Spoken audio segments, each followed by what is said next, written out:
Baccalauréat Nouvelle-Calédonie 2022, Ingenuity, le premier hélicoptère à voler sur Mars.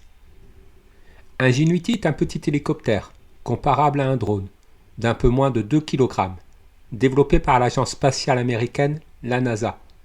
Il a été expérimenté sur le sol de la planète Mars au cours de la mission Mars 2020 pour tester ses capacités dans le domaine de la reconnaissance optique du sol martien. Les défis technologiques sont grands. L'atmosphère de Mars est peu dense, ce qui limite la portance des hélices. Les délais de communication entre la Terre et Mars interdisent le contrôle de l'hélicoptère en temps réel depuis la Terre et imposent un système de pilotage automatique programmable à distance. Pour pouvoir voler, les pales en rotation de l'hélicoptère génèrent une force verticale ascendante appelée portance. Le premier vol d'Ingenuity a été réalisé avec succès le lundi 19 avril 2021. Durant ce test, d'une durée de 39 secondes, l'hélicoptère s'est élevé de 3 mètres puis a effectué un vol stationnaire avant de se reposer. Une dizaine de vols de plus en plus complexes ont suivi. La pression atmosphérique de l'air sur Terre est de 1,013 x 10 puissance 5 pascal.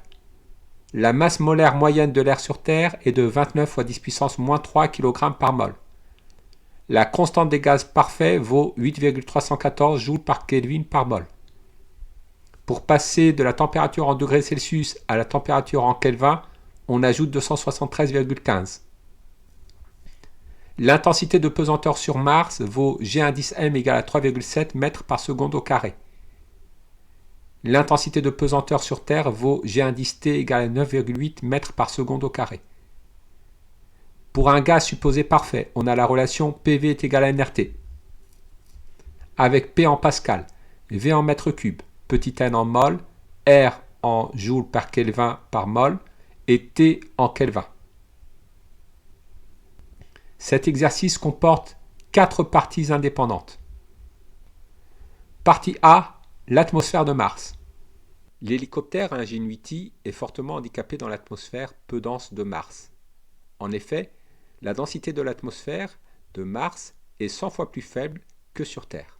En supposant que l'air est un gaz parfait, montrez que la masse volumique de l'air sur Terre vérifie la relation ρ indice Terre égale à P fois M sur RT. La masse volumique de l'air est égale à la masse de l'air sur le volume d'air correspondant. La masse de l'air peut être calculée en multipliant la quantité d'air par la masse molaire de l'air.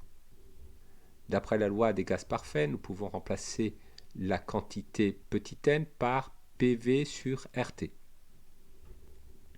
Nous pouvons simplifier par le volume de l'air. Nous obtenons que la masse volumique est égale à la pression multipliée par la masse molaire de l'air divisée par la constante des gaz parfaits divisée par la température grand T. Calculez sa valeur pour une température de l'air de 15 degrés Celsius. La pression vaut 1,013 x 10 puissance 5 pascal. La masse molaire de l'air vaut 29 x 10 puissance moins 3 kg par mol. La température doit être exprimée en Kelvin. 15 degrés Celsius correspond à 15 plus 273,15 Kelvin. La masse volumique de l'air sur Terre vaut 1,2 kg par mètre cube. La masse volumique de l'atmosphère sur Mars est égale à 1% de celle de l'air sur Terre. En déduire la valeur de la masse volumique de l'atmosphère sur Mars à la température de 15 degrés Celsius. La masse volumique de l'atmosphère sur Mars est égale à la masse volumique de l'atmosphère sur la Terre divisée par 100. 1,2 divisé par 100, cela nous donne 1,2 x 10 puissance moins 2 kg par mètre cube. Sachant que la portance est proportionnelle à la masse volumique de l'atmosphère dans laquelle se trouve l'engin. Expliquez pourquoi c'est un défi technologique de faire voler un hélicoptère sur Mars. Comme la portance est proportionnelle à la masse volumique de l'atmosphère, il est difficile de faire voler le même objet sur Mars que sur la Terre. En effet, la portance serait 100 fois plus faible sur Mars que sur la Terre. Pour compenser cette diminution de la portance due à la masse volumique, il va falloir augmenter la vitesse de rotation des rotors, augmenter la surface des pales et diminuer la masse de l'engin. Partie B, la phase de décollage. Pour pouvoir décoller, la portance doit au moins compenser le poids de l'hélicoptère. Les figures suivantes sur Terre, figure 2, sur Mars, figure 3, représentent l'évolution de la portance de l'hélicoptère Ingenuity en fonction de la vitesse de rotation des pales grand N exprimée en tours par minute, TPM. Portance sur Terre en fonction de la vitesse de rotation des pales. Portance sur Mars en fonction de la vitesse de rotation des pales. Déterminer la valeur de la vitesse de rotation minimale des pales de Ingenuity sur Terre et sur Mars afin que l'hélicoptère décolle. Commenter le résultat. Nous devons tout d'abord calculer le poids d'Ingenuity sur Terre pour en déduire la portance minimale.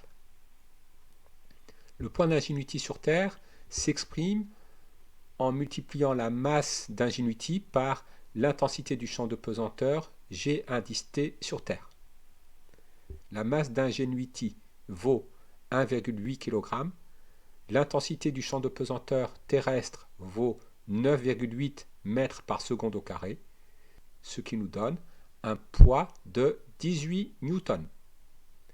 Pour faire voler Ingenuity sur Terre, la portance minimale doit être égale au poids d'Ingenuity, donc elle doit être égale à 18 newtons. Reportons cette valeur sur le graphique de la figure 2. 18 newtons correspond à une vitesse de rotation des pales de 400 tours par minute.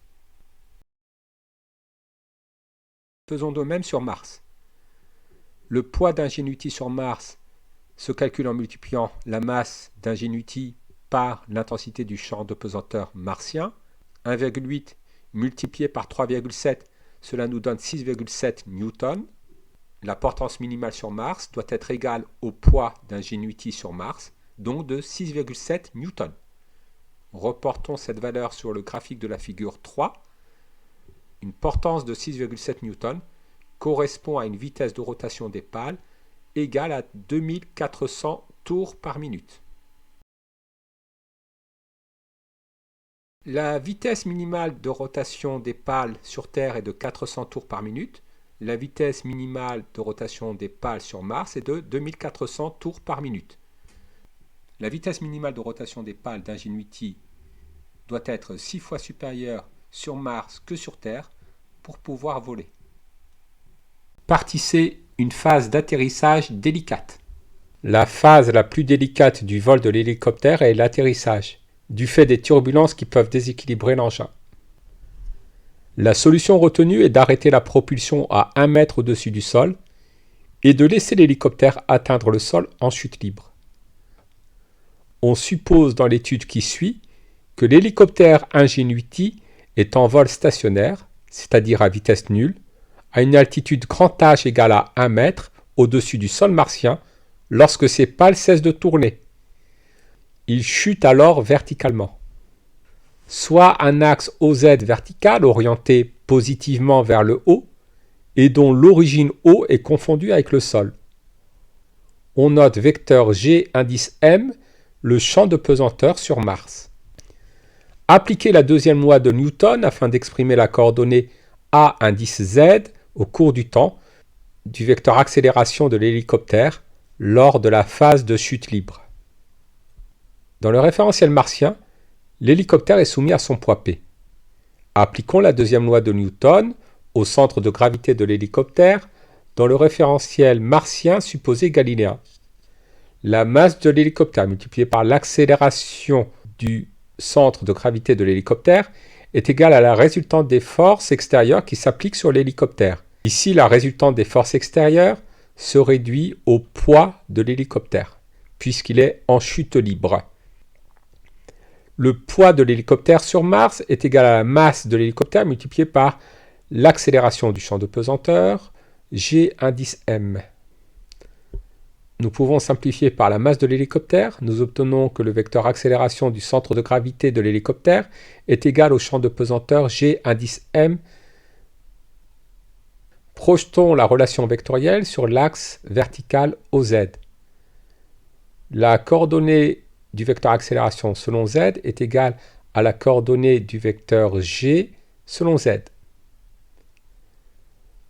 La coordonnée du vecteur G selon Z est égale à moins petit g, puisque le vecteur G est collinéaire et de sens opposé à l'axe vertical OZ.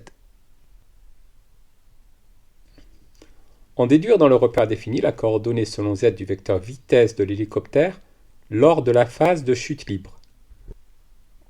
Intégrons la coordonnée du vecteur accélération selon Z pour avoir la coordonnée du vecteur vitesse selon Z. Moins g indice m étant une constante, une de ses primitives est moins g indice m fois le temps. Pour avoir toutes les primitives possibles, je rajoute une constante d'intégration C1. Afin de déterminer la valeur de la constante d'intégration C1, j'utilise les conditions initiales. À l'instant t est égal à 0, l'hélicoptère a une vitesse nulle.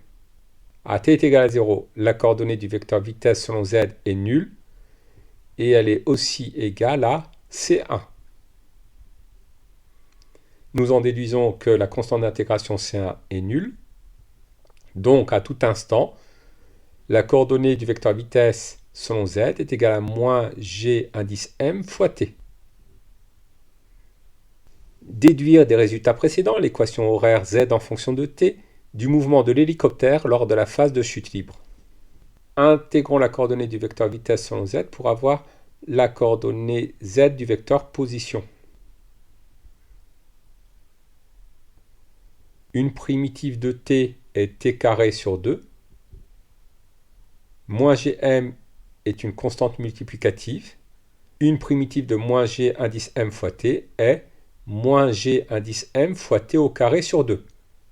Pour avoir toutes les primitives possibles, je rajoute une constante d'intégration C2.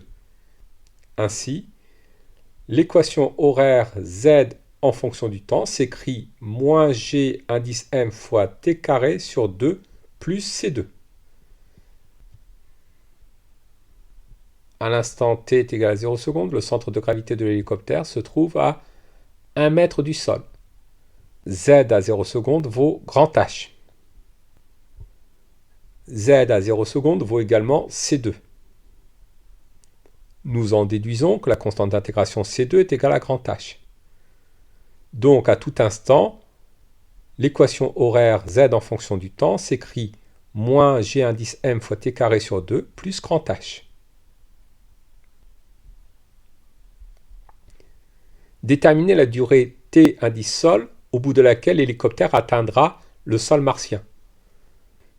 À l'instant t indice sol, lorsque l'hélicoptère atteint le sol martien, Z vaut 0 m. Moins g indice m fois t sol au carré sur 2 plus grand H est égal à 0. T sol au carré vaut alors 2 fois grand H sur g indice m. Nous en déduisons que t sol est égal à racine carrée de 2h sur g indice m. Passons à l'application numérique avec grand H est égal à 1 mètre et g indice m est égal à 3,7 mètres par seconde au carré. Nous obtenons que l'hélicoptère atteint le sol à l'instant 0,74 secondes. Déterminer la vitesse v indice sol de l'hélicoptère au moment de l'impact sur le sol martien. La vitesse de l'hélicoptère est donnée par la valeur absolue de la composante selon Z du vecteur vitesse. Lorsque l'hélicoptère touche le sol martien, T est égal à T indice sol. Or, V indice Z à l'instant T sol est égal à G indice M fois T sol. Passons à l'application numérique. 3,7 multiplié par 0,74, cela nous donne une vitesse d'impact au sol de 2,7 mètres par seconde.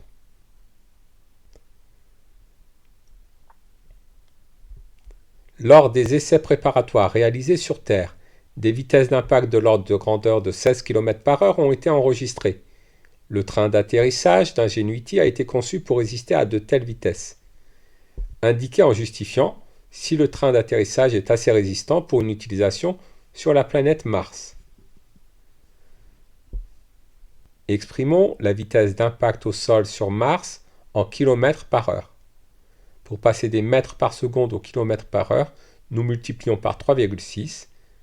La vitesse d'impact d'Ingenuity sur le sol martien est de 9,8 km par heure. Cette vitesse d'impact au sol est inférieure à 16 km par heure. Donc le train d'atterrissage est assez résistant pour une utilisation sur la planète Mars. Partie D. Mesure de l'altitude au cours d'un vol. Les capteurs embarqués par Ingenuity comprennent une caméra de navigation noir et blanc, une caméra couleur haute résolution, une centrale à inertie, un inclinomètre et un altimètre. Ce dernier capteur permet à Ingenuity de connaître en temps réel son altitude par rapport au sol. Un groupe d'élèves de lycée souhaite réaliser un altimètre pour un drone à l'aide d'un condensateur dont la capacité C varie en fonction de l'altitude Z à laquelle se trouve le drone. Afin d'étudier les caractéristiques du condensateur choisi, on le place dans le circuit représenté à l'écran. L'interrupteur est d'abord en position 1, le condensateur se charge sous la tension grand E. Lorsque la charge est terminée, l'interrupteur bascule en position 2. Le condensateur de capacité C se décharge alors dans la résistance grand R égale à 1 kΩ.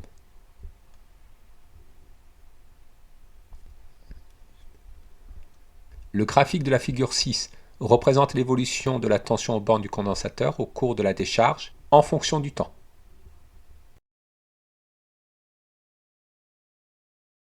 Montrez que l'équation différentielle qui régit l'évolution de la tension aux bornes du condensateur lors de sa décharge s'écrit dérivée de la tension aux bornes du condensateur par rapport au temps plus tension aux bornes du condensateur divisé par RC égale à 0. Nous allons d'abord appliquer au circuit la loi des mailles, la loi d'additivité des tensions. Choisissons pour cela le sens de parcours indiqué en bleu sur le circuit et parcourons la maille. Plus UC plus UR égale à 0. Or, d'après la loi d'Ohm appliquée aux bornes du conducteur ohmique de résistance R, la tension UR est égale à la résistance multipliée par l'intensité. Donc la loi des mailles s'écrit UC plus R fois I égale à 0. Si on note Q, la charge de l'armature sur laquelle arrive le courant d'intensité I, l'intensité du courant I est égale à la dérivée de la charge Q par rapport au temps. La loi des mailles s'écrit donc UC plus R fois dérivée de la charge par rapport au temps égale à 0. La relation qui lie la charge Q de l'armature du condensateur et la tension aux bornes du condensateur est Q est égal à C fois UC. La loi des mailles s'écrit donc UC plus R fois dérivée de C fois UC par rapport au temps égale à 0. La capacité C du condensateur étant une constante, on peut la sortir du signe dérivé. Réécrivons le membre de gauche en intervertissant les deux termes. Divisons l'équation par RC. Nous obtenons l'équation différentielle vérifiée par UC. Dérivée de UC par rapport au temps plus UC divisé par RC est égale à 0. Montrez que la solution de cette équation différentielle s'écrit UC égale à E multiplié par exponentielle de moins T sur taux, où taux est le temps caractéristique de cette décharge à exprimer en fonction de R et de C.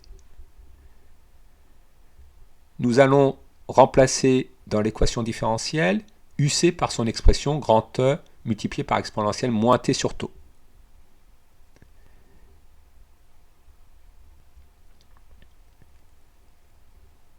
Grand E étant une constante multiplicative, nous pouvons le sortir de la dérivée. La dérivée d'exponentielle moins t sur taux par rapport au temps, c'est égal à moins 1 sur taux multiplié par exponentielle moins t sur taux. Factorisons par grand E multiplié par exponentielle moins t sur taux. Grand E est une constante non nulle. Exponentielle moins t sur taux est une fonction non nulle. Donc pour que cette relation soit valable à tout instant, il faut que moins 1 sur taux plus 1 sur RC soit égal à 0. Nous en déduisons que la constante de temps taux est égale à R fois C. Et par là même, nous avons vérifié que UC est égal à E multiplié par exponentielle moins t sur taux, où taux est égal à RC, est solution de l'équation différentielle. Déterminer en justifiant, à l'aide du graphe de la figure 6, la valeur de la tension E et la valeur du temps caractéristique. Reprenons la solution de l'équation différentielle. U indice C est égal à E multiplié par exponentielle moins t sur taux. À t est égal à 0 secondes, UC vaut E multiplié par exponentielle moins 0 sur taux. Exponentielle de moins 0 sur taux, c'est exponentielle de 0. Exponentielle de 0 vaut 1. Donc UC à l'instant 0 vaut grand E. D'après le graphique, grand E vaut 6 volts. Passons à la détermination de la constante taux. Au cours de la décharge, au bout d'une durée t est égale à taux, la tension au bord du condensateur ne vaut plus que 37% de sa valeur maximale. Ici, elle ne vaut plus que 37% de E, c'est-à-dire 37% de 6 volts, c'est-à-dire 2,2 volts. La tension UC atteint la valeur de 2,2 volts au bout d'une durée égale à 0,1 seconde. La constante de temps taux est donc égale à 0,1 seconde.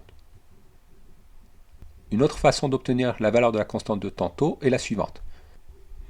La tangente à l'origine à la courbe UC en fonction du temps coupe l'asymptote UC égale à 0 en t est égal à taux. Traçons cette tangente. Le point d'intersection de la tangente à l'origine et de l'asymptote UC égale à 0 volts a pour abscisse t égale à 0,1 seconde. Ainsi, la constante de temps taux du circuit est de 0,1 seconde. En déduire que la capacité du condensateur au niveau du sol vaut environ C0 est égal à 100 microfarads. La constante de temps taux du circuit est égale à R fois C0. C0 est donc égal à taux sur R. Taux vaut 0,1 seconde. R vaut 1 kOhm, c'est-à-dire 1000 ohms. 0,1 divisé par 10 puissance 3, cela nous donne 10 puissance moins 4 farads. Pour passer au microfarad, nous multiplions par 10 puissance 6. 10 puissance moins 4 fois 10 puissance 6, cela nous donne 100 microfarads. Lorsque le drone monte, la pression atmosphérique diminue et provoque une augmentation de l'épaisseur petit e entre les armatures, comme illustré sur les figures 7 et 8 suivantes. Figure 7, condensateur au niveau du sol, la pression entre les armatures est la même que la pression atmosphérique extérieure. Figure 8, condensateur à 5 mètres d'altitude, la pression entre les armatures reste la même que précédemment. La pression atmosphérique extérieure diminue. On rappelle que la capacité d'un condensateur plan constitué de deux plaques séparées par un isolant s'exprime par la relation C est égal à epsilon fois S sur petit e. C est la capacité du condensateur en farad, epsilon la permittivité du vide diélectrique de l'isolant en farad par mètre, S la surface en regard de chaque armature exprimée en mètres carrés, petit e la distance entre les deux plaques exprimée en mètres. Expliquer comment évolue la capacité C du condensateur lorsque le drone s'éloigne du sol. On supposera que la surface des armatures reste constante. Lorsque le drone s'éloigne du sol, l'épaisseur E entre les armatures augmente. Comme la capacité du condensateur est inversement proportionnelle à l'épaisseur entre les armatures, si petit e augmente, la capacité du condensateur diminue. Ainsi, lorsque le drone monte, la capacité C du condensateur diminue. Estimer la valeur de la capacité C du condensateur à 5 mètres du sol, sachant que la variation de pression par rapport au sol provoque une augmentation de l'épaisseur petit e de 10%. On rappelle que la capacité C0 du condensateur au niveau du sol est égale à 100 microfarads. Si l'épaisseur augmente de 10%, cela veut dire que la valeur de l'épaisseur est multipliée par le coefficient multiplicateur 1,1. Comme la capacité du condensateur est inversement proportionnelle à l'épaisseur du condensateur, si l'épaisseur est multipliée par 1,1, la capacité du condensateur est divisée par 1,1. Donc la capacité du condensateur à 5 mètres du sol est égale à la capacité C0 divisé par 1,1. 100 divisé par 1,1, cela nous donne 91 microfarads.